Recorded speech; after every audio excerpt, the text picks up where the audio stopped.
Certains ne savent même pas que nos grands-parents ont combattu, ont été mis à l'avant comme chair à canon, et au retour, ils les ont tués comme des animaux. Est-ce que les gens savent que quand la France expérimentait sa première bombe atomique, ce sont des soldats noirs qu'ils ont mis à côté dans le rayon létal pour voir l'effet que ça fait? Sortons les archives.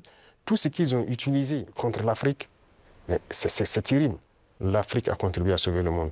Il faut le dire, il faut que les jeunes le comprennent. Que tout ce qui se raconte dans les films Hollywood, c'est faux. Il y a beaucoup de combattants étrangers qui rejoignent le rang des terroristes. Est-ce que vous pouvez préciser, vous parlez de quoi? Oui, les terroristes, ils sont renforcés par beaucoup de combattants étrangers, beaucoup de criminels qui sont au Burkina, mais qui ne sont pas burkinabés. Il y a aussi des formateurs qui viennent de beaucoup de pays pour les apprendre.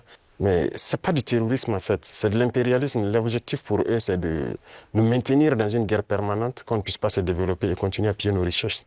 Y a-t-il des pays concrets qui financent ces combattants? Tous les pays impérialistes financent ces combattants. Donc tous les pays qui se battent aujourd'hui pour leur indépendance économique, nous essayons de collaborer mieux avec ces pays parce que c'est une forme d'oppression de l'impérialisme. Les dirigeants comprennent que nous n'avons pas le choix que de nous unir face à cette situation de soi-disant terrorisme. Parce que c'est un phénomène assez complexe. Je vous dis que le Burkina était assis dans les années 2012 à regarder le Mali.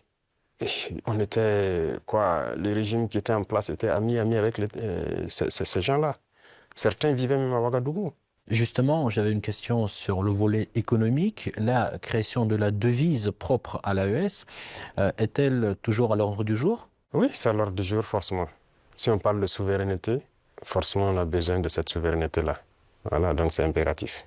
Peut-on s'attendre à l'élargissement de l'AES? Oui, dans le futur. Et l'histoire africaine aussi, ils ont tout manigancé pour faire passer les mensonges. Et ça fait que les jeunes Africains, certains ne connaissent même pas l'histoire de l'Afrique. Qu'est-ce que l'Afrique a fait? Vous voyez, moi, ils n'aiment pas que je parle. Ils trouvent que je parle trop et tout. Pour que je me taise, pour qu'eux, ils parlent et que leur version passe. Non. Moi, mon plus grand regret, c'est d'avoir passé une bonne partie de ma jeunesse à écouter des radios comme RFI, France 24.